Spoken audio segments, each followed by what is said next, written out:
ನಮಸ್ಕಾರ ಸ್ನೇಹಿತರೆ, GCB ಚಾನೆಲ್ಗೆ ನಿಮಗೆ ಸ್ವಾಗತ. ಇಲ್ಲಿ ನಾವು ಹಾರ್ಟ್ ಅಟ್ಯಾಕ್ ಅಥವಾ ಹೃದಯಾಘಾತ ಜನರಿಗೆ ಬರಲು ಕಾರಣ ಏನು ಮತ್ತು ಅದು ಬಾರದ ಹಾಗೆ ನೋಡಿಕೊಳ್ಳಲು ಅನುಸರಿಸಬೇಕಾದ ಕೆಲವು ಸಲಹೆಗಳನ್ನು ತಿಳಿಯುವ ಪ್ರಯತ್ನ ಮಾಡೋಣ. ಈ ವಿಡಿಯೋದಲ್ಲಿ ಹೇಳುವ ವಿಷಯಗಳು ತುಂಬಾ ಪ್ರಾಯೋಗಿಕ ಮತ್ತು ವೈಜ್ಞಾನಿಕ, ಹಾಗಾಗಿ ತಾಳ್ಮೆಯಿಂದ ಈ ವಿಡಿಯೋ ಕೊನೆಯವರೆಗೂ ನೋಡಿ. ಇಲ್ಲಿ ನೀವು ತಿಳಿಯುವ ವಿಷಯಗಳು ನಿಮ್ಮ ಜೀವನದಲ್ಲಿ ಪರಿವರ್ತನೆ ತರಬಲ್ಲವು. ಇಲ್ಲಿ ನಾವು ಈ ಕೆಳಗಿನ ಎಲ್ಲ ವಿಷಯಗಳ ಬಗ್ಗೆ ಆಳವಾಗಿ ತಿಳಿಯುವ ಪ್ರಯತ್ನ ಮಾಡುತ್ತಿದ್ದೇವೆ. ಹೆಲ್ತ್ ಚೆಕ್ ಮಾಡಿಸಿಕೊಳ್ಳುವುದು ಒಳ್ಳೆಯದೇ?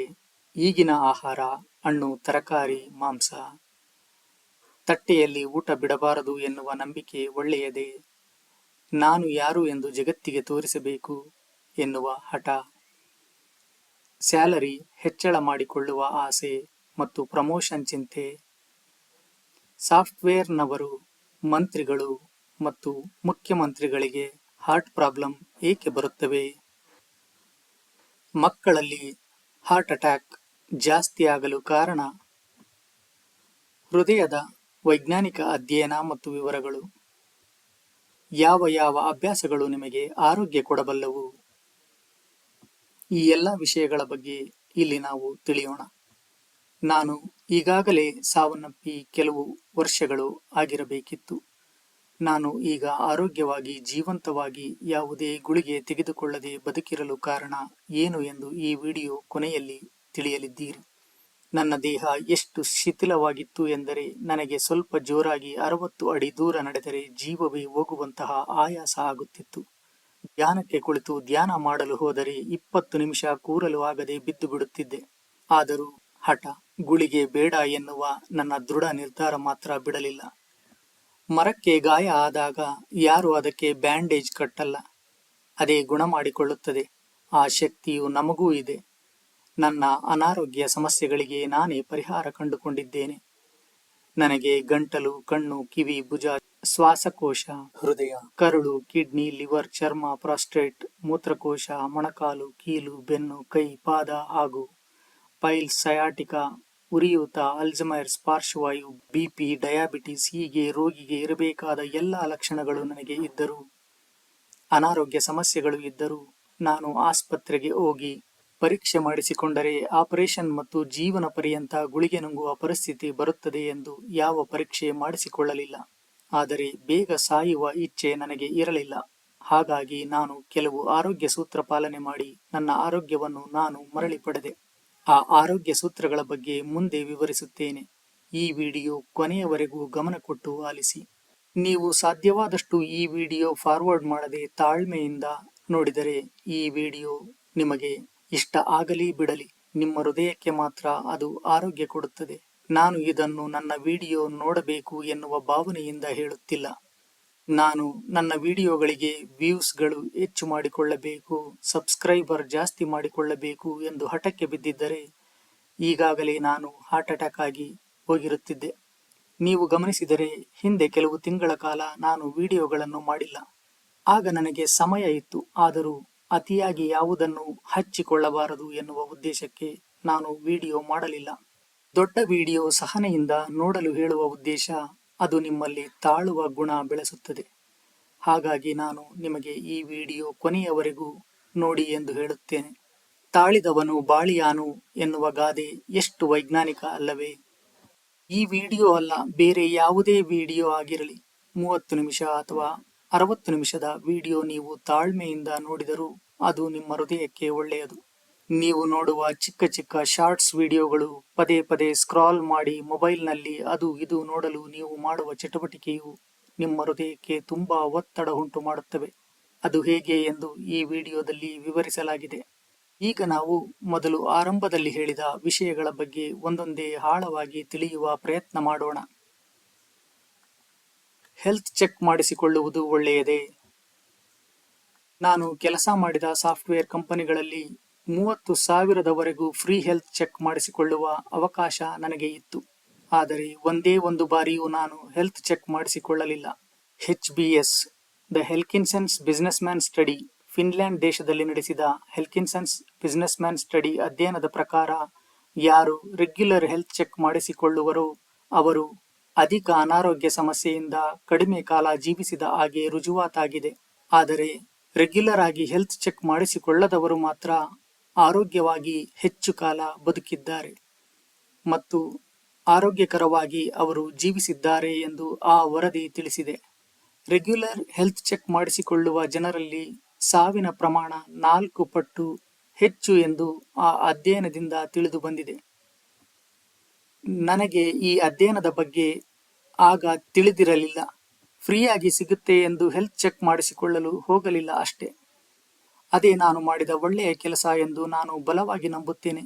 ಏಕೆಂದರೆ ಒಂದು ವೇಳೆ ನಾನು ಚೆಕ್ ಮಾಡಿಸಿಕೊಳ್ಳಲು ಹೋಗಿದ್ದರೆ ಯಾವುದಾದರೂ ಒಂದು ಪರೀಕ್ಷೆಯ ಆಧಾರದ ಮೇಲೆ ಅವರು ನನಗೆ ಈ ಅನಾರೋಗ್ಯ ಸಮಸ್ಯೆ ನಿಮಗೆ ಬರುವ ಸಾಧ್ಯತೆ ಇದೆ ಎಂದು ಹೇಳಿದ್ದರೆ ಅದು ನನ್ನಲ್ಲಿ ಇನ್ನಿಲ್ಲದ ಭಯ ಉಂಟು ಮಾಡಿ 10 ವರ್ಷಕ್ಕೆ ಬರುವ ಆ ಕಾಯಿಲೆ ಕೇವಲ 2 ತಿಂಗಳಲ್ಲಿ ಬಂದು ಬಿಡುತ್ತಿತ್ತು. ಅನಾವಶ್ಯಕ ಈ ಟಿವಿ ಮೀಡಿಯಾ ಸುದ್ದಿಗೆ ಭಯಬೀಳದೆ ಈ ವಿಡಿಯೋದಲ್ಲಿ ಹೇಳಿದ ಕೆಲವು ಆರೋಗ್ಯ ಸೂತ್ರಗಳನ್ನು ನೀವು ಪಾಲಿಸಿದರೆ ಜೀವನದಲ್ಲಿ ನಿಮಗೆ ಆಸ್ಪತ್ರೆಗೆ ಹೋಗುವ ಪ್ರಮೇಯವೇ ನಿಮ್ಮ ಜೀವನದಲ್ಲಿ ಬರುವುದಿಲ್ಲ. ಈಗಿನ ಆಹಾರ: ಹಣ್ಣು, ತರಕಾರಿ, ಮಾಂಸ. ನಾನು ಸಾಕಷ್ಟು ರೈತರು ಮತ್ತು ಫಾರ್ಮ್ ಮಾಡುವ ಜನರ ಜೊತೆ ಮಾತನಾಡಿದಾಗ ನನಗೆ ತಿಳಿದ ವಿಷಯ ಏನೆಂದರೆ, ನಾವು ತಿನ್ನುವ ಸಾಕಷ್ಟು ಆಹಾರ ಪದಾರ್ಥಗಳು ವಿಷಪೂರಿತ.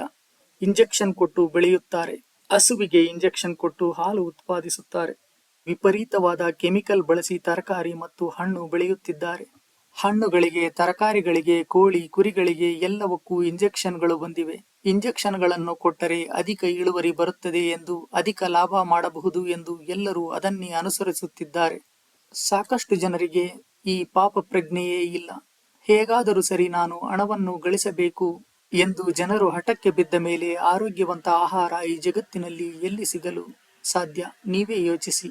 ಇಂತಹ ಹಣ್ಣು, ತರಕಾರಿ, ಮಾಂಸ ಇವುಗಳನ್ನೆಲ್ಲ ತಿಂದರೂ ಸ್ವಲ್ಪ ಮಟ್ಟಿಗಿನ ನಿಮ್ಮ ಆರೋಗ್ಯವನ್ನು ರಕ್ಷಿಸಿಕೊಳ್ಳಬೇಕೆಂದು ನೀವು ಬಯಸಿದರೆ ಈ ವಿಡಿಯೋದಲ್ಲಿ ಹೇಳಿದ ಸೂತ್ರಗಳನ್ನು ಪಾಲಿಸಿ. ಒಂದು ವಿಷಯ ನೆನಪಿಡಿ: ಜಗತ್ತಿನಲ್ಲಿ ಮರಳು ತಿನ್ನುವ, ಸೀಮೆ ಎಣ್ಣೆ ಕುಡಿಯುವ, ನಟ್ಟು ಬೋಲ್ಟು ತಿನ್ನುವ, ಕೂದಲು ತಿನ್ನುವ, ಟ್ಯೂಬ್ಲೈಟ್ ತಿನ್ನುವ ವಿಚಿತ್ರ ವ್ಯಕ್ತಿಗಳು ಆರೋಗ್ಯವಾಗಿ ಇರುವಾಗ ಈ ಕೆಮಿಕಲ್ ಆಹಾರ ನಮಗೆ ಏನು ಮಾಡಲು ಸಾಧ್ಯವಿಲ್ಲ. ಹಾಗಂತ ಸಿಕ್ಕದ್ದೆಲ್ಲ ತಿನ್ನದೆ ಸಾಧ್ಯವಾದಷ್ಟು ಉತ್ತಮ ಆಹಾರ ಪದ್ಧತಿ ಇದ್ದರೆ ಒಳ್ಳೆಯದು. ಮುಖ್ಯವಾಗಿ ಚಿಂತೆ ಮತ್ತು ಭಯ ಇರಬಾರದು. ಇದರ ಬಗ್ಗೆ ಮುಂದೆ ವಿವರವಾಗಿ ತಿಳಿಯೋಣ. ತಟ್ಟೆಯಲ್ಲಿ ಊಟ ಬಿಡಬಾರದು ಎನ್ನುವ ನಂಬಿಕೆ ಒಳ್ಳೆಯದೇ? ತಟ್ಟೆಯಲ್ಲಿ ಊಟ ಬಿಡಬಾರದು ಎನ್ನುವ ನಂಬಿಕೆ ಸಾಕಷ್ಟು ಜನರಲ್ಲಿ ಇದೆ. ಬಾಲ್ಯದಿಂದಲೂ ನಾನು ಇದನ್ನು ಕೇಳಿದ್ದೇನೆ. ಆದರೆ ಒಂದು ದಿನವೂ ಪಾಲಿಸಿಲ್ಲ ಮತ್ತು ಪಾಲಿಸುವುದೂ ಇಲ್ಲ. ಊಟ ಬಡಿಸಿಕೊಳ್ಳುವ ಅವಕಾಶ ಇದ್ದಾಗ ನನಗೆ ಬೇಕಾದಷ್ಟು ಮಾತ್ರ ನಾನು ಬಡಿಸಿಕೊಳ್ಳುತ್ತೇನೆ. ಆದರೆ ಯಾರೇ ಆಗಿರಲಿ, ದೇವರೇ ಆಗಿರಲಿ, ಜಾಸ್ತಿ ಊಟ ಬಡಿಸಿ ತಿನ್ನು ಎಂದರೆ ನಾನು ತಿನ್ನುವುದಿಲ್ಲ. ತಟ್ಟೆಯಲ್ಲಿಯೇ ಬಿಟ್ಟು ಬಿಡುತ್ತೇನೆ. ನಾನು ಮಾಡುವ ದೇವರ ನಾಮಜಪವೂ ಸಹ ನನಗೆ ಆರೋಗ್ಯ ಚೆನ್ನಾಗಿ ಇದ್ದರೆ ಮಾತ್ರ ಸಾಧ್ಯ. ಈ ವಿಚಾರದಲ್ಲಿ ನಾನು ದೇವರ ಮಾತು ಸಹ ಕೇಳುವುದಿಲ್ಲ. ಊಟ ವೇಸ್ಟ್ ಮಾಡಬಾರದು ಎಂದು ಅವಶ್ಯಕತೆಗೆ ಮೀರಿ ತಿಂದರೆ ಅದು ದೊಡ್ಡ ಪಾಪಕ್ಕೆ ಸಮ. ಅವಶ್ಯಕತೆಗೆ ಮೀರಿ ತಿಂದರೆ ಆರೋಗ್ಯ ಹಾಳಾಗುತ್ತದೆ.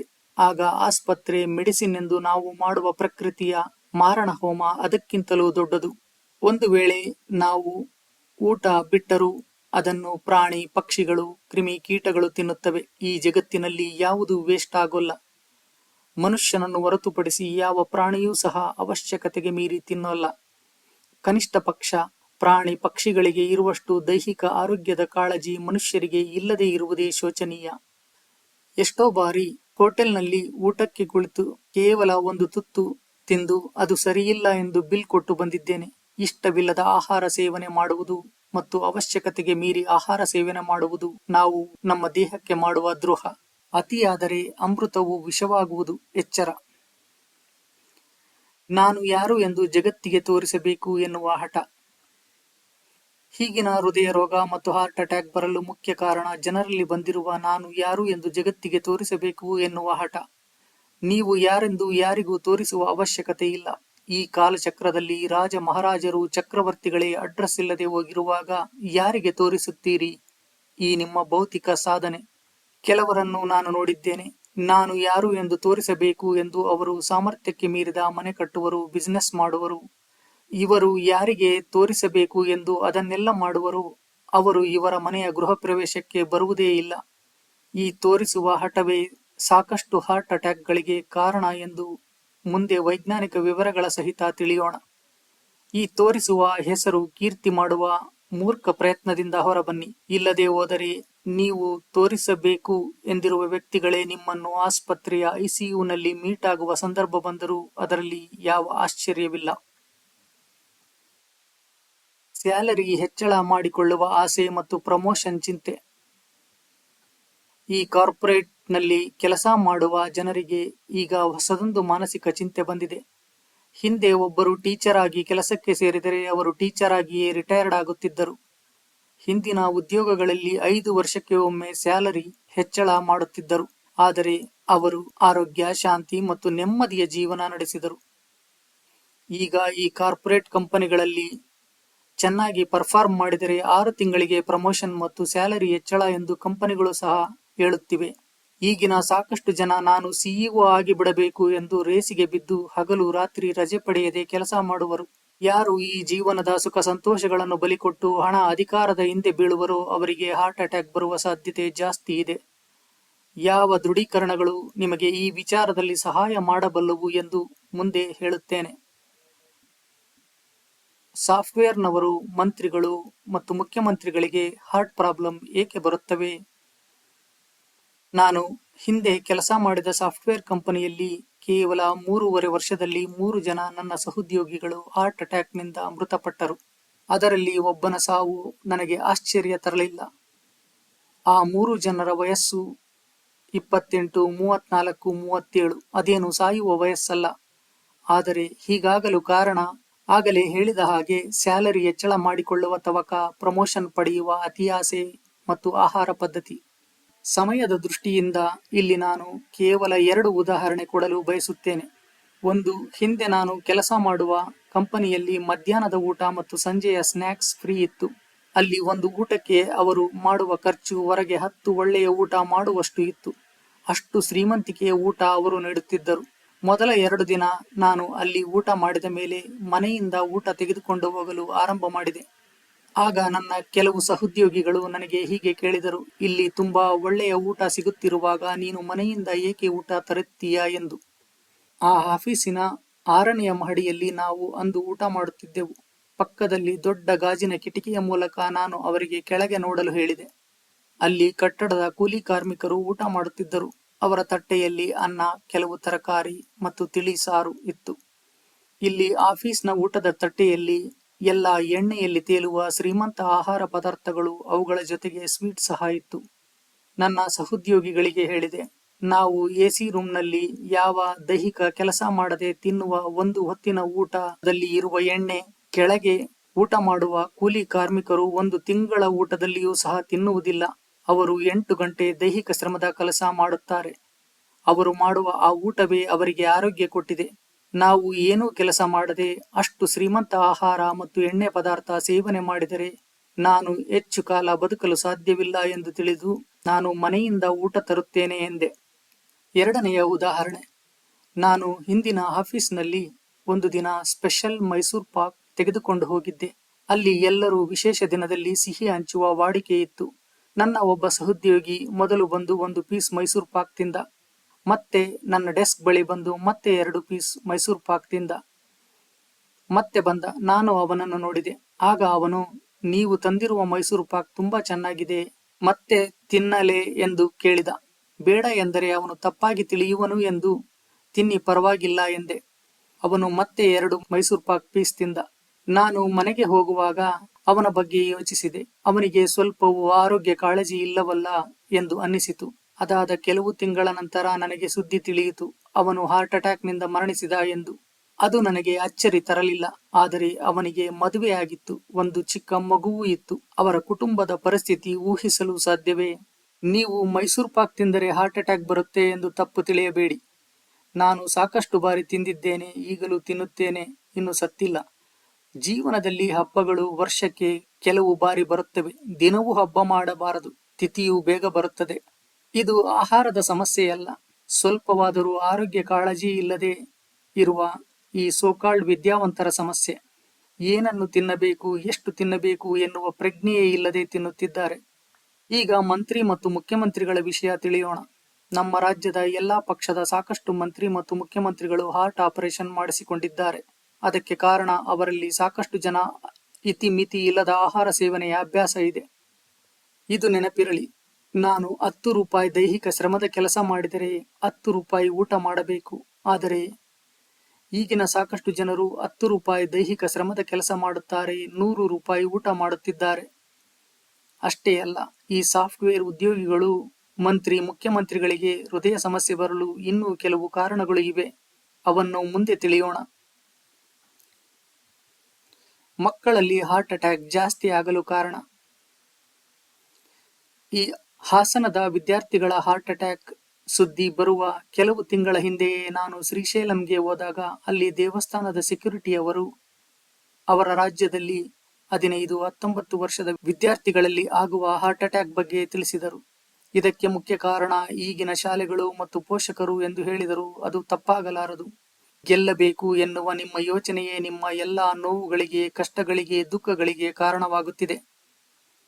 ನೀವು ಕ್ರಿಕೆಟ್ ಆಟವನ್ನು ಗಮನಿಸಿದರೆ ಕೇವಲ ಒಂದೇ ಒಂದು ರನ್ನಿಗಾಗಿ ಪಿಚ್ನಲ್ಲಿ ಆಟಗಾರರು ಜೋರಾಗಿ ಬಿದ್ದು ಕೈಕಾಲುಗಳನ್ನು ತರಚಿಕೊಳ್ಳುವುದನ್ನು ನೀವು ನೋಡಿರುತ್ತೀರಿ. ಒಂದು ವೇಳೆ ಒಂದು ರನ್ನನ್ನು ಪಡೆಯುವ ತವಕದಲ್ಲಿ ಅವರು ಕೈ ಅಥವಾ ಕಾಲು ಶಾಶ್ವತವಾಗಿ ಸರಿ ಮಾಡದ ರೀತಿ ಮುರಿದು ಹೋದರೆ ಆ ಒಂದು ರನ್ ಅವರ ಜೀವನವನ್ನು ಸರಿ ಮಾಡಲು ಸಾಧ್ಯವೇ? ಈ ಸೋಲು ಗೆಲುವಿನ ಆಟವನ್ನು ಎಡಗಾಲಿನಿಂದ ಒದ್ದು ಒಮ್ಮೆ ಈ ಜಗತ್ತಿನ ವೀಕ್ಷಕರಾಗಿ ನೋಡಿ. ಎಲ್ಲವೂ ತುಂಬಾ ಸುಂದರವಾಗಿ ಕಾಣುತ್ತದೆ. ಈ ಜಗತ್ತಿನ ಸಾಕಷ್ಟು ವಿಕೃತಿಗಳಿಗೆ ಕಾರಣ ಗೆಲ್ಲಬೇಕು, ಸಾಧಿಸಬೇಕು ಎನ್ನುವ ಮೊಂಡುತನ. ಅದು ಎಂತಹ ಮೂರ್ಖ ಕೆಲಸಗಳನ್ನು ಬೇಕಾದರೂ ಮಾಡಿಸಬಲ್ಲದು. ಈಗಿನ ಎಲ್ಲ ವ್ಯತ್ಯಾಸಗಳಿಗೆ ಮತ್ತು ಎಲ್ಲ ಹೋರಾಟಗಳಿಗೆ ಕಾರಣ ಈ ಸೋಲು ಗೆಲುವು ಎನ್ನುವ ಸಾವಿನ ಆಟ. ಬಾಲ್ಯದಲ್ಲಿಯೇ ಮಕ್ಕಳ ಮನದಲ್ಲಿ ಗೆಲುವು ಸೋಲು ಎನ್ನುವ 2 ಪದಗಳನ್ನು ತುಂಬಿ ಅವರ ಬಾಲ್ಯಾವಸ್ಥೆಯಲ್ಲಿಯೇ ಹೃದಯಾಘಾತ ಆಗುವಂತೆ ಮಾಡುತ್ತಿರುವುದು ಪೋಷಕರಲ್ಲವೇ? ಈಗಿನ ಎಲ್ಲ ಶಾಲೆಗಳನ್ನು ಗಮನಿಸಿ. ಮಕ್ಕಳನ್ನು ಉತ್ತಮ ಶ್ರೇಣಿಯಲ್ಲಿ ಪಾಸ್ ಮಾಡುತ್ತೇವೆ, ನಾವು ಮಕ್ಕಳಿಗೆ ಉನ್ನತವಾದ ಕೆಲಸ ಕೊಡಿಸುತ್ತೇವೆ ಎನ್ನುವ ಆಶ್ವಾಸನೆಗಳಿಂದ ಈ ಶಾಲೆಗಳು ಸ್ಥಾಪನೆಗೊಂಡಿವೆ. ಅಂತಹ ಶಾಲೆಗಳಿಗೆ ಹಣವೂ ಸಹ ಜಾಸ್ತಿ. ಏಕೆಂದರೆ ಅವರು ಬೇಗ ಹಾರ್ಟ್ ಅಟ್ಯಾಕ್ ತರಿಸುವ ಎಲ್ಲ ವ್ಯವಸ್ಥೆ ಹೊಂದಿರುತ್ತಾರೆ ಅಲ್ಲವೇ? ಸಾಮಾನ್ಯವಾಗಿ ಅವು ದೊಡ್ಡ ಶಾಲೆಗಳೇ ಆಗಿರುವ ಸಾಧ್ಯತೆ ಜಾಸ್ತಿ ಇರುತ್ತದೆ. ಉನ್ನತವಾದ ಜೀವನ, ಉನ್ನತವಾದ ಆರೋಗ್ಯವನ್ನು ನಾವು ನಿಮ್ಮ ಮಕ್ಕಳಿಗೆ ನೀಡುತ್ತೇವೆ ಎನ್ನುವಂತಹ ಯಾವುದಾದರೂ ಶಾಲೆ ಇದೆಯೇ? ಎಲ್ಲ ಪೋಷಕರಿಗೆ ಅಂಕಗಳೇ ಬೇಕು. ಹಾಗಾಗಿ ಶಾಲೆಗಳು ಸಹ ಹಾಗೆಯೇ ತಯಾರಾಗಿವೆ. ಈಗಿನ ಮಕ್ಕಳಿಗೆ ಪೋಷಕರು ಕೊಡುವ ಮೊಬೈಲ್, ಶ್ರೀಮಂತ ಊಟ, ತಿಂಡಿ ತಿನಿಸುಗಳು ಮಕ್ಕಳಿಗೆ ಮರಣ ಶಾಸನ ಬರೆಯುತ್ತಿವೆ. ನನ್ನ ಬಾಲ್ಯದಲ್ಲಿ ಬಾವಿಯಿಂದ ನೀರು ಸೇದಿ ತರುವುದು, ಕಟ್ಟಿಗೆ ಕಡಿದು ಅಡಿಗೆ ಮಾಡಲು ತರುವುದು, ದನಕರುಗಳಿಗೆ ಪೋಷಣೆ ಮಾಡುವ ಕೆಲಸ ಎಲ್ಲವನ್ನೂ ನಾನು ಮಾಡುತ್ತಿದ್ದೆ. ಅವುಗಳ ಜೊತೆಗೆ ಸಾಕಷ್ಟು ಆಟಗಳಲ್ಲಿಯೂ ಪಾಲ್ಗೊಳ್ಳುತ್ತಿದ್ದೆ. ಆದರೆ ನಾನು ಸೇವಿಸುವ ಆಹಾರ ಅಷ್ಟು ಶ್ರೀಮಂತವಾಗಿ ಇರಲಿಲ್ಲ. ಆದರೆ ನಾನು ಆರೋಗ್ಯವಾಗಿ ಇದ್ದೆ. ಈಗಿನ ಮಕ್ಕಳು ಯಾವ ಆಟಗಳನ್ನು ಅಷ್ಟಾಗಿ ಆಡುತ್ತಿಲ್ಲ ಮತ್ತು ಯಾವ ದೈಹಿಕ ಶ್ರಮದ ಕೆಲಸವೂ ಸಹ ಮಾಡುತ್ತಿಲ್ಲ. ಊಟ ಮಾತ್ರ ರಾಜಭೋಜನ. ಹೀಗಿದ್ದರೆ ಹೇಗೆ ಮಕ್ಕಳಲ್ಲಿ ಆರೋಗ್ಯ ಚೆನ್ನಾಗಿರಲು ಸಾಧ್ಯ? ನೀವೇ ಯೋಚಿಸಿ. ಹೃದಯದ ವೈಜ್ಞಾನಿಕ ಅಧ್ಯಯನ ಮತ್ತು ವಿವರಗಳು. ಈಗ ನಾವು ಹೃದಯದ ಆರೋಗ್ಯಕ್ಕೆ ಯಾವ ದೃಢೀಕರಣಗಳು ಸಹಾಯ ಮಾಡುತ್ತವೆ ಮತ್ತು ಅದರ ಜೊತೆಗೆ ಆರೋಗ್ಯದ ಅಧ್ಯಯನದ ವರದಿಗಳು ಈ ಹಾರ್ಟ್ ಅಟ್ಯಾಕ್ಗೆ ಯಾವ ಕಾರಣಗಳನ್ನು ನೀಡುತ್ತಿವೆ ಎಂದು ತಿಳಿಯೋಣ. ಡಾಕ್ಟರ್ ಡಿಸ್ಪ್ಯಾನ್ಜಾ ಅವರು ವಿಶ್ವದ ಪ್ರಸಿದ್ಧ ಆರೋಗ್ಯ ತಜ್ಞರು. ಅವರು ಮೆಡಿಕಲ್ ಸೈನ್ಸ್ ಗುಣಮಾಡದ ಕಾಯಿಲೆಗಳನ್ನು ಕೇವಲ ಧ್ಯಾನ ಮತ್ತು ಉತ್ತಮ ಮಾನಸಿಕ ಯೋಚನೆಗಳ ಮೂಲಕ ಗುಣ ಮಾಡಿದ್ದಾರೆ. ಡಾಕ್ಟರ್ ಡಿಸ್ಪ್ಯಾನ್ಜಾ ಅವರ ಪ್ರಕಾರ ಜನರು ಹೃದಯಾಘಾತವನ್ನು ಅನುಭವಿಸಲು ಕೆಲವು ಕಾರಣಗಳನ್ನು ಅವರು ನೀಡುತ್ತಾರೆ. ದೀರ್ಘಕಾಲದ ಒತ್ತಡ ಮತ್ತು ಭಾವನಾತ್ಮಕ ಓವರ್ಲೋಡ್. ದೀರ್ಘಕಾಲದ ಒತ್ತಡ, ಆತಂಕ, ಕೋಪ ಅಥವಾ ಅಸಮಾಧಾನ ಭಾವನೆಗಳು ಹೃದಯಾಘಾತದ ಅಪಾಯವನ್ನು ಹೆಚ್ಚಿಸುತ್ತವೆ. ನಕಾರಾತ್ಮಕ ಯೋಚನೆಗಳು ಮತ್ತು ಭಾವನಾತ್ಮಕ ಆಘಾತ. ನಕಾರಾತ್ಮಕ ಭಾವನೆಗಳನ್ನು ಅಥವಾ ಪರಿಹರಿಸಲಾಗದ ಆಘಾತವನ್ನು ಸದಾ ಯೋಚಿಸುವುದು ದೀರ್ಘಕಾಲದ ಭಾವನಾತ್ಮಕ ಒತ್ತಡದ ಸ್ಥಿತಿಯನ್ನು ಉಂಟುಮಾಡಬಹುದು. ಇದು ಕಾಲಾನಂತರದಲ್ಲಿ ಹೃದಯ ಮತ್ತು ಹೃದಯ ರಕ್ತನಾಳದ ವ್ಯವಸ್ಥೆಯ ಮೇಲೆ ಪರಿಣಾಮ ಬೀರುತ್ತದೆ. ಮನಸ್ಸು ಮತ್ತು ದೇಹದ ಸಂಪರ್ಕ. ನಮ್ಮ ಆಲೋಚನೆಗಳು ಮತ್ತು ಭಾವನೆಗಳು ನಮ್ಮ ದೈಹಿಕ ಆರೋಗ್ಯದ ಮೇಲೆ ಪ್ರಭಾವ ಬೀರುತ್ತವೆ ಎಂದು ಡಿಸ್ಪ್ಯಾನ್ಜಾ ಒತ್ತಿ ಹೇಳುತ್ತಾರೆ. ನಿರಂತರ ನಕಾರಾತ್ಮಕ ಮಾನಸಿಕ ಸ್ಥಿತಿಗಳು ಹೃದಯ ಸಮಸ್ಯೆಗಳೂ ಸೇರಿದಂತೆ ದೈಹಿಕ ಕಾಯಿಲೆಗಳಿಗೆ ಕಾರಣವಾಗಬಹುದು ಎಂದು ಅವರು ಅಭಿಪ್ರಾಯಪಡುತ್ತಾರೆ. ಯಾವಾಗ ವ್ಯಕ್ತಿಯು ತಾಳ್ಮೆ ಕಳೆದುಕೊಳ್ಳುವನೋ, ಅಸಮಾಧಾನಗೊಳ್ಳುವನೋ, ಅತಿಯಾದ ನಿರೀಕ್ಷೆ ಹೊಂದುವನೋ, ಪೂರ್ವಾಗ್ರಹ ಪೀಡಿತವಾಗಿ ಎಲ್ಲವನ್ನು ನೋಡುವನೋ, ಹತಾಶನಾಗುವನೋ, ಆಗ ಅವನ ಹೃದಯ ಬೇರೆದೇ ರೀತಿ ಮಿಡಿಯುತ್ತದೆ. ಅದೇ ಮನುಷ್ಯ ಕೃತಜ್ಞತೆ, ಶ್ಲಾಘನೀಯ, ಕರುಣೆ, ಕಾಳಜಿ, ಪ್ರೀತಿ, ಸ್ಫೂರ್ತಿದಾಯಕ ಭಾವನೆಯಲ್ಲಿ ಇದ್ದಾಗ ಹೃದಯ ಬೇರೆದೇ ರೀತಿ ಮಿಡಿಯುತ್ತದೆ. ನಾವು ಜೀವನದ ಎಲ್ಲ ಒತ್ತಡ, ಹೋರಾಟ, ಜಂಜಾಟಗಳಿಂದ ಹೊರಬಂದು ನಾನು, ನನ್ನದು ಎನ್ನುವ ಎಲ್ಲ ಮಾನಸಿಕ ಯೋಚನೆಗಳನ್ನು ಬಿಟ್ಟು ಶೂನ್ಯ ಸ್ಥಿತಿ ತಲುಪಿದರೆ, ಒಮ್ಮೆ ನೀವು ಶೂನ್ಯವಾದರೆ ಅದು ನಿಮಗೆ ಶಾಂತಿ ನೀಡುತ್ತದೆ. ಆಗ ಹೃದಯಕ್ಕೆ ಇರುವ ಎಲ್ಲ ಒತ್ತಡಗಳು ದೂರವಾಗಿ ಹೃದಯದ ಮಿಡಿತವು ಸಹ ಸುಮಧುರ ಸಂಗೀತದಂತೆ ಬದಲಾಗುತ್ತದೆ. ಅಂತಹ ಶೂನ್ಯ ಮತ್ತು ಶಾಂತಿಯು ನಿಮಗೆ ಧ್ಯಾನದಲ್ಲಿ ಸಿಗುತ್ತದೆ. ಹಾಗಾಗಿ ಹೃದಯದ ಆರೋಗ್ಯಕ್ಕೆ ಧ್ಯಾನ ತುಂಬಾ ಪರಿಣಾಮಕಾರಿಯಾದ ಪರಿಹಾರ. ಪ್ರಸಿದ್ಧ ಪ್ರೇರಕ ಲೇಖಕಿ ಮತ್ತು ಆಧ್ಯಾತ್ಮಿಕ ಶಿಕ್ಷಕಿ ಲೂಯಿಸ್ ಎ ಅವರು ಹೃದಯದ ಆರೋಗ್ಯಕ್ಕೆ ಈ ಸಲಹೆಗಳನ್ನು ನೀಡುತ್ತಾರೆ. ಇವರು ಬರೆದ you can heal your life ಎನ್ನುವ ಪುಸ್ತಕ ವಿಶ್ವ ಪ್ರಸಿದ್ಧಿ. ಅದರಲ್ಲಿ ಅವರು ಮನುಷ್ಯರು ಮಾಡುವ ಯಾವ ಯೋಚನೆಗಳು ಯಾವ ರೀತಿಯ ದೀರ್ಘಕಾಲಿಕ ಕಾಯಿಲೆಗೆ ಕಾರಣ ಎಂದು ತುಂಬಾ ಚೆನ್ನಾಗಿ ವಿವರಿಸಿದ್ದಾರೆ. ಅವರ ಪ್ರಕಾರ ಜನರು ಅನುಭವಿಸುವ ಸಾಕಷ್ಟು ಆರೋಗ್ಯ ಸಮಸ್ಯೆಗೆ ಕಾರಣ ಭಯ ಮತ್ತು ಸಿಟ್ಟು. ಅವರು ಹೃದಯದ ಆರೋಗ್ಯದ ಬಗ್ಗೆ ಹೀಗೆ ಹೇಳುತ್ತಾರೆ: ಹೃದಯವು ಸಹಜವಾಗಿ ಪ್ರೀತಿಯನ್ನು ಪ್ರತಿನಿಧಿಸುತ್ತದೆ. ನಮ್ಮ ರಕ್ತವು ಸಂತೋಷವನ್ನು ಪ್ರತಿನಿಧಿಸುತ್ತದೆ. ನಮ್ಮ ಹೃದಯವು ಪ್ರೀತಿಯಿಂದ ನಮ್ಮ ದೇಹವನ್ನು ಸಂತೋಷದಿಂದ ಪಂಪ್ ಮಾಡುತ್ತದೆ. ನಾವು ನಮ್ಮನ್ನು ನಿರಾಕರಿಸಿದಾಗ ಮತ್ತು ನಮ್ಮನ್ನು ಪ್ರೀತಿಸದೇ ಇದ್ದಾಗ ಹೃದಯವು ತಣ್ಣಗಾಗುತ್ತದೆ. ಇದರ ಪರಿಣಾಮವಾಗಿ ರಕ್ತವು ಜಡವಾಗುತ್ತದೆ ಮತ್ತು ದುರ್ಬಲವಾಗುತ್ತದೆ. ಅದು ರಕ್ತಹೀನತೆ, ಹೃದಯ ನೋವು ಮತ್ತು ಹೃದಯಾಘಾತಕ್ಕೆ ದಾರಿ ಮಾಡಿಕೊಡುತ್ತದೆ. ಹೃದಯವು ನಮ್ಮ ಮೇಲೆ ದಾಳಿ ಮಾಡುವುದಿಲ್ಲ. ನಾವೇ ಜೀವನದ ನಾಟಕದಲ್ಲಿ ಮುಳುಗಿ ನಮ್ಮ ಸುತ್ತಲೂ ನಡೆಯುವ ಚಿಕ್ಕ ಚಿಕ್ಕ ಸಂತೋಷದ ಕ್ಷಣಗಳನ್ನು ಗಮನಿಸುವುದೇ ಇಲ್ಲ. ಕೆಲವು ವರ್ಷಗಳ ಕಾಲ ಜೀವನದ ಎಲ್ಲಾ ಸಂತೋಷಗಳನ್ನು ಕಡೆಗಣಿಸಿದ ಪರಿಣಾಮ ಹೃದಯವು ತುಂಬಾ ನೋವನ್ನು ಅನುಭವಿಸುತ್ತದೆ. ನೀವು ಗಮನಿಸಿದರೆ ಯಾರು ಖುಷಿ ಸಂತೋಷವಾಗಿ ಜೀವಿಸುವುದಿಲ್ಲವೋ ಅವರಿಗೆ ಹಾರ್ಟ್ ಅಟ್ಯಾಕ್ ಆಗುವ ಸಾಧ್ಯತೆ ಜಾಸ್ತಿ. ಅವರು ಜೀವನದಲ್ಲಿ ಆಗಲೇ ಇರುವ ಸೌಭಾಗ್ಯವನ್ನು ಮತ್ತು ಸಂತೋಷವನ್ನು ಗಮನಿಸದೆ ಜೀವಿಸುವ ಕಾರಣ ಅದು ಮತ್ತೆ ಮತ್ತೆ ಹಾರ್ಟ್ ಅಟ್ಯಾಕ್ ಆಗಲು ಕಾರಣವಾಗುತ್ತದೆ. ತುಂಬಾ ಮುಖ್ಯವಾಗಿ ಈಗಿನ ಜನರಲ್ಲಿ ಈ ಸಮಸ್ಯೆ ನಾನು ನೋಡುತ್ತೇನೆ. ಅದನ್ನು ಲೂಯಿಸ್ ಎ ಅವರು ಇದು ಹಾರ್ಟ್ ಅಟ್ಯಾಕ್ಗೆ ಮುಖ್ಯ ಕಾರಣಗಳಲ್ಲಿ ಒಂದು ಎಂದು ಹೇಳುತ್ತಾರೆ. ಅದೇನೆಂದರೆ ತಮ್ಮನ್ನು ತಾವು ಪ್ರೀತಿಸದೇ ಇರುವುದು, ತಮ್ಮನ್ನು ತಾವು ಗೌರವಿಸದೇ ಇರುವುದು ಹೃದಯದ ಮೇಲೆ ಪರಿಣಾಮ ಬೀರುವ ಭಾವನಾತ್ಮಕ ಅಸಮತೋಲನಕ್ಕೆ ಕಾರಣವಾಗುತ್ತದೆ ಎಂದು ಅವರು ಅಭಿಪ್ರಾಯಪಡುತ್ತಾರೆ. ಹೃದಯವು ಸಂತೋಷ, ಪ್ರೀತಿ, ಶಾಂತಿಗೆ ಮನೆ ಇದ್ದಂತೆ. ನಾನು ಜೀವನವನ್ನು ಸಂತೋಷದಿಂದ ಸ್ವೀಕರಿಸುತ್ತೇನೆ ಎನ್ನುವ ಒಂದು ಭಾವನೆ ನಿಮ್ಮ ಹೃದಯಕ್ಕೆ ಆರೋಗ್ಯ ಕೊಡಬಲ್ಲದು. ಹೃದಯಗಳಲ್ಲಿ ವಿವಿಧ ಬಗೆ: ಬಂಗಾರದ ಹೃದಯ, ತಣ್ಣಗಾದ ಹೃದಯ, ತೆರೆದ ಹೃದಯ, ಕಪ್ಪು ಹೃದಯ, ಪ್ರೀತಿ ತುಂಬಿದ ಹೃದಯ, ಬೆಚ್ಚನೆಯ ಹೃದಯ.